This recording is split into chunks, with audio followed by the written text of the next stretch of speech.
오늘 우리가 읽은 말씀이 시편의 첫 번째 시거든요. 복 있는 사람은 시냇가의 신기운 나무와 같다.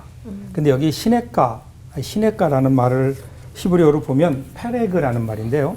이 말은 그냥 자연적으로 흐르는, 그래서 뭐 비가 오면 물이 흐르고 비가 안 오면 물이 줄어들고 이런 것이 아니라 인공적으로 만든 관계수로예요. 그러니까 항상 물이 넘쳐나는. 그래서 자연적으로 생겨난 시내가 아니고 언제나 푸른 물이 흐르고 있는 이 페레그, 이 시냇가의 신기운 나무와 같다. 생명력이 있는 겁니다. 물, 성경에 나오는 물을 보면 물은 생명의 근원이죠. 물이 흐르는 곳에 생명이 생겨나고 그리고 생명이 자라납니다. 우리 인간들에게도 마찬가지일 거예요. 우리에게도 생수가 필요해요. 그래서 예수님은 나는 영원히 솟아나는 물이다 이렇게 요한복음에서 말씀하셨잖아요. 내가 주는 물을 마시는 자는 영원히 목마르지 아니하리니 내가 주는 물은 그 속에서 영생하도록 솟아나는 샘물이 되리라. 분명히 예수님께서는 우리에게 이 생수, 예수님이 주시는 생수를 받아 마시면 영원히 목마르지 않는다라고 말씀하셨죠. 그리고 생수가 우리 배에서 흘러 넘칠 것이다 이렇게 말씀하셨는데 예수님 스스로, 예수님 자신이 내가 바로 영원히 솟아나는 물이다 이렇게 말씀하셨는데, 자, 문제는요, 오늘 우리에게 이 영원히 솟아나는 예수님의 그 생수가 흐르고 있는가라는 거예요. 우리 안에. 마중물 아시죠? 마중물. 제가 어릴 적에 저 집에 펌프가 있었거든요. 펌프가 있으면 이제 수도가 들어오기 전에 이 펌프질을 해요. 위아래로 막 펌프질을 하면 밑에 있는 그 시원한 지하수가 올라오게 되잖아요. 그래서 이제 물을 마시게 되는데, 근데 그 펌프를 가만히 오랫동안 쓰지 않고 놔두면 물이 다 빠지고 바짝 말라버려요. 그럼 그 다음에 아무리 거기서 펌프질을 해도 물이 나오질 않아요. 펌프만 망가져요. 그때 하는 일이 뭐죠? 물을 한 바가지 갖다가 부어요. 그게 마중물이에요. 물을 한 바가지 붓고 다시 펌프질을 시작하면 그럼 어떻게 밑에 있던 시원한 지하수가 그 압력에 의해서 올라오게 되는 거죠. 분명히 주님께서는 우리를 위해서 우리 가까이 우리의 생수가 되어 주셨는데 오늘 우리가 그 생수를 우리 안에 끌어들이지 못하고 있는 것은 아닌가. 우리가 경험하지 못하고 있다면 그 이유는 우리에게 마중물이었기 때문이다. 마중물. 그럼 오늘 우리가 주님의 이 놀라운 생수를 경험하기 위해서 우리들이 우리의 삶에 부어드려야 되는, 우리의 인생의 펌프에 부어야 되는 마중물은 뭐가 있을까요? 두 가지. 첫째는 눈물이에요. 우리의 눈물이 하나님의 예수 그리스도의 풍성한 생수를 경험하는 마중물이에요. 그런데 이 울음이라고 하는 것, 눈물이라고 하는 것은요, 배워서 하는 게 아니에요. 태어나자마자 제일 먼저 하는 게 울음이에요. 그런 면에서 어쩌면 울음은 우리가 하나님이 태어날 때 우리에게 주신 하나의 복이 아닐까. 우는 거. 제가 기억하기로 반세기 전만 해도 한국 교회는요, 눈물이 있는 교회였다고요. 그저 앉으면 울었어요. 기도하면서 울었어요. 말씀을 들으면서 울었어요. 찬양을 부르면서 울었어요.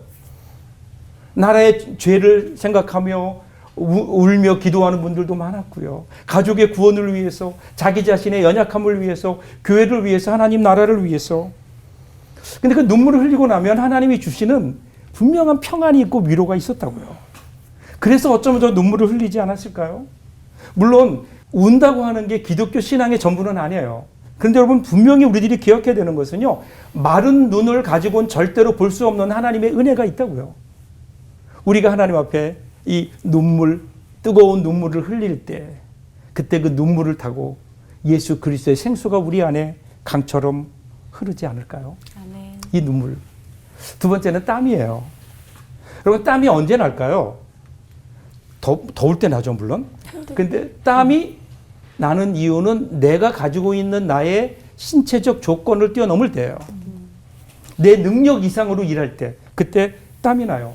운동할 때 땀이 날 때까지 운동하라고 하죠. 그 이유는 내 육체의 힘이 허락하는 데까지 하면 운동이 아니에요.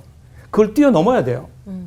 어느 때부터인지 땀이 없이 그냥 나에게 주어진 환경 속에서 내가 가지고 있는 조건만으로 모든 것을 이루어 가려고 하는, 할 수 있거든요. 무슨 말이냐. 믿는 자에겐 능치 못할 것이 없느니라 말씀하시는 그 하나님의 놀라운 기적 같은 역사를 경험하지 못하는 이유는 여기에 있지 않을까. 사탄도 천사가 가지고 있는 모든 것을 다 가지고 있다고 해요. 지혜도 있고요. 권능도 있고요. 치유의 능력도 있어요. 말씀의 능력도 있고 예언의 능력도 있어요. 사탄이. 그런데 사탄이 가지지 못한 게 있어요. 눈물과 땀이에요. 사탄에게는 눈물이 없어요. 그래서 우리가 하나님의 뜻에 따라 풍요로운 삶을 살아가려면 오늘 우리에게 두 가지가 있어야 되죠. 눈물과 땀이에요. 진정한 신앙은 눈물과 땀으로 써가는 이야기일 겁니다. 오늘 이 눈물과 땀을 우리의 마중물로 아낌없이 드림으로 정말 우리의 예수 그리스도의 생수가 우리 배에서 솟아나는 사는 것처럼 살아가는 놀라운 은혜를 경험하는 저와 여러분 모두들 될 수 있기를 주님의 이름으로 축복합니다. 아멘. 기도하겠습니다. 하나님 저희에게 생수의 은혜를 허락하셔서 날마다 풍성한 물가에 심기운 나무처럼 힘있게 살아가는 우리 모두들 되게 하여 주옵소서. 예수님 이름으로 기도합니다. 아멘. 임치현 목사님 말씀처럼 울면서 태어나서 땀 흘리며 가는 하늘나라 가는 우리 존재인데 눈물이 메마르고 땀이 사라진다면 그 무슨 변화가 일어날지 좀 궁금합니다. 한국 교회가 좀 메마를 것 같은데. 미국에 제가 있을 때 LA를 간 적이 있어요. LA 가서 회의 끝나고 LA에서 도심지를 지나서 팜스프링이라는 어떤 휴양지가 있어 거기까지 가는데 차를 타고 가잖아요. 가면 쫙 가면 밖에 차창 밖에 환경이 바뀌어요. 나무가 LA 도심지에 있을 때는 팜추리 뭐 큰 이런 잎사귀가 큰 나무들이 있다가 사막으로 가까이 갈수록 잎사귀가 점점점 작아지면서 사막에 가면 뭐가 있죠? 선인장만 있어요. 가시가 되는 거예요. 그 가시가 잎이에요, 원래. 잎인데 그런데 메마르다 보니까 수분이 증발되면 안 되니까 그러니까 이 잎이 점점 줄어들어서 가시가 된 거예요. 그 제가 그걸 보면서 메마르니까 가시가 되는구나. 원래는 푸르러야 되는 잎인데 가시가 되는구나. 가시가 되면요 찌르죠. 그러니까 여러분 어느 순간 그렇지 않나요? 나도 모르게 막 찔러요. 그래서 누구를 찌르냐면 가장 가까운 사람부터 찔러요. 멀리 있는 사람은 이 범위가 이게 멀리 있으니까 안 찔리는데 내 남편, 아내 이렇게 찌르게 되잖아요. 그러니까 아파요. 그럼 그 사람만 아픈가요? 나도 아파요. 우리 안에 가시, 그럼 그게 원망이라는 가시, 불평이라는 가시, 이런 것들이 우리 가운데 막 이 가시들이 마음에 있는 거예요. 메마르면 그렇게 되잖아요. 어떻게 해야 될까요? 목회하다 보면 여러 가지 일들로 인해서 마음이 메말라요. 그러면 메마르다는 걸 어떻게 안다 그랬죠? 미워요, 그 사람이. 그리고 저 사람 안 봤으면 좋겠어. 이런 마음들이 내 마음속에 막 생겨나요. 그러면 제일 힘든 게 저잖아요. 그러면 제가 혼자 강대상에 가서 그냥 가만히 이렇게 앉아서 찬송을 불러요. 보혈 찬송을 불러요. 십자가의 보혈의 찬송을 계속 불러요. 언제까지 부르느냐? 눈물 날 때까지. 부흥회를 하시는 거네요. 한번 해보세요. 눈물로 혼자 이렇게 계속 찬송하다 보면 눈물이 날 때까지 해요. 그러면 그 눈물이 쫙 나면서 제 마음속에 어느 순간 그 가시들이 사라지는 걸 느껴요.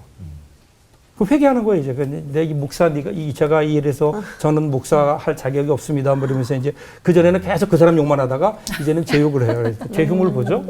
그러면서 제 마음속에 목회에 대한 새로운 힘이 회복돼요. 그래서 우리 가운데 언제나 이 주님의 생수가 흘러야 되지 않을까. 그걸 위해서 우리가 하나님 앞에 눈물 흘리고 땀 흘리고 이걸 통해서 회복되는 그런 과정이 있는 거죠.